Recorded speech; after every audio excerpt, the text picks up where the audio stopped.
Dear class 9 students, let's learn distance time graph.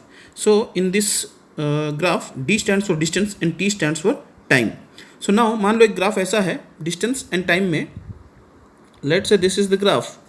So इसका मतलब क्या है, बॉडी का पोजीशन चेंज नहीं हो रहा है विथ टाइम. टाइम चेंज हो रहा है पर बॉडी का डिस्टेंस चेंज नहीं हो रहा है.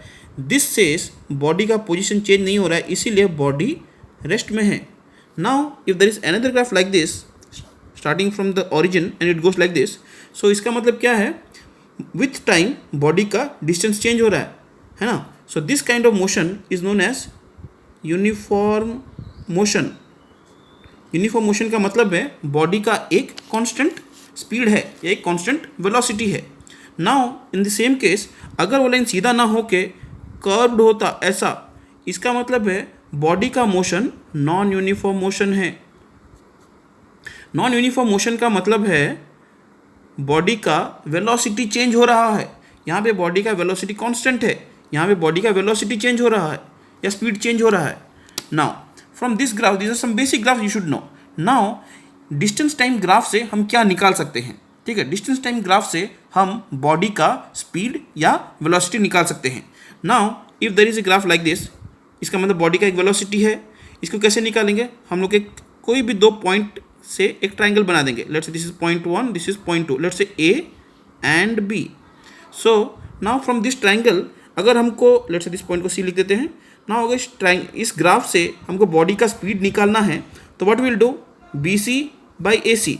सो speed is equal to B C by A C. B C क्या है, distance, change in the distance. A C क्या है, चेंज इन टाइम. सो ये तुम्हारे बुक में कैसा दिया है, बी सी का मतलब यहाँ से दो पॉइंट ड्रॉ किया है यहाँ पे. Let's say this point is D2 and this point is D1. Similarly let's say this point is T1 and this point is T2.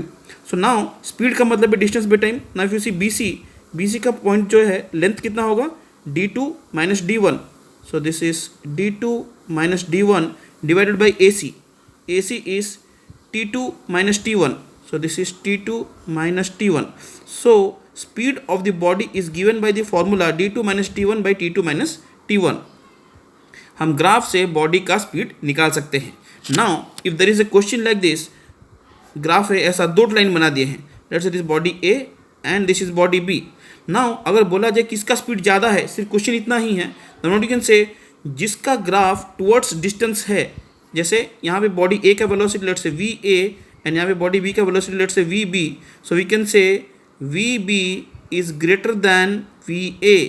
जो ग्राफ टुवर्ड्स डिस्टेंस की तरफ होगा क्लोजर, उसका वेलोसिटी ज़्यादा होता है. If I draw another graph like this, let's say VC, इसका velocity C है तो सबसे ज़्यादा वेलोसिटी C है. इसका मतलब velocity C is greater than velocity B is greater than velocity A. Basic concept है, इसको याद रखेंगे, ठीक है. Now let's go to the velocity time graph, ठीक है. Velocity time graph. So now if the first common graph is like this, इसका मतलब क्या है, बॉडी का वेलोसिटी चेंज नहीं हो रहा है. बॉडी का वेलोसिटी है पर चेंज नहीं हो रहा है. So this kind of motion is known as uniform motion. मतलब वेलोसिटी चेंज ना होना is uniform motion. Whereas distance time graph में वो रेस्ट था ऐसा, ठीक है. Now in this case if I draw a graph like this, इसका मतलब वेलोसिटी चेंज हो रहा है विथ टाइम. इसका मतलब ये नॉन यूनिफॉर्म मोशन है. ऐसा हो या फिर ग्राफ ऐसा हो, टेढ़ा हो, both the case velocity time graph में अगर लाइन इस एंगल बनाते हुए चल रहा है या फिर टेढ़ा है, बोथ द केस में ये नॉन यूनिफॉर्म मोशन है. नाउ वेलोसिटी टाइम ग्राफ से हम क्या निकाल सकते हैं, सबसे पहला हम एक्सेलरेशन निकाल सकते हैं. एक्सेलरेशन, जैसे इन दिस केस हम डिस्टेंस टाइम ग्राफ से स्पीड निकाल रहे थे, इन this case velocity time graph से हम एक्सेलरेशन निकालेंगे. Draw one triangle at any point on the any 2 point of the graph. Let's say this is A, this is B, let's say this is C. So acceleration का formula is rate of change of velocity. Now from here you can say AC, acceleration निकालने के लिए AC by BC. So now इसको mathematically समझेंगे. Let's say this point को further drop करेंगे. Let's say this is T2, इस point को नीचे drop करेंगे. Let's say this is T1, इसको यहाँ drop करेंगे. Let's say this is V2 and इसको यहाँ drop करेंगे तो this is V1. Now AC you can see V2 minus V1. So this is V2 minus V1. BC is T2 minus T1. So acceleration is given by V2 minus V1 by T2 minus T1 from the graph. Graph से अगर हमको acceleration निकालना है तो हम ऐसे निकालेंगे, ठीक है। नाउ फर्दर, अगर बॉडी का ग्राफ है, दो ग्राफ दिया है ऐसा एंड ऐसा, let's say A and B, तो किसका एक्सेलरेशन ज़्यादा है? जो ग्राफ वेलोसिटी की तरफ है। So I can say velocity of B, sorry, acceleration of B is greater than acceleration of A. There's some basic things we should learn. Now one more important thing, velocity time graph से हम जो area निकालते हैं वो उसका displacement होता है. If there is a graph like this and I find out the area, इसका एरिया निकालने से हमको बॉडी का डिस्प्लेसमेंट मिलता है, ठीक है। इसको याद रखेंगे, चाहे कैसा भी ग्राफ हो, अगर ग्राफ ऐसा भी है तो ये रेक्टेंगल बना रहा है, इस रेक्टेंगल का एरिया निकालेंगे तो उस मोशन से हमको डिस्प्लेसमेंट मिल जाएगा. सो हम वेलोसिटी टाइम ग्राफ से दो चीज़ निकाल सकते हैं.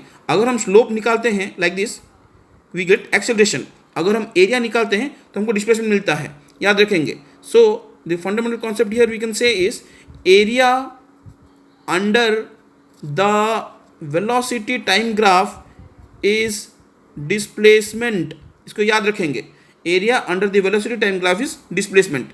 I think these are some of the basic graphical concept we should know. Thank you.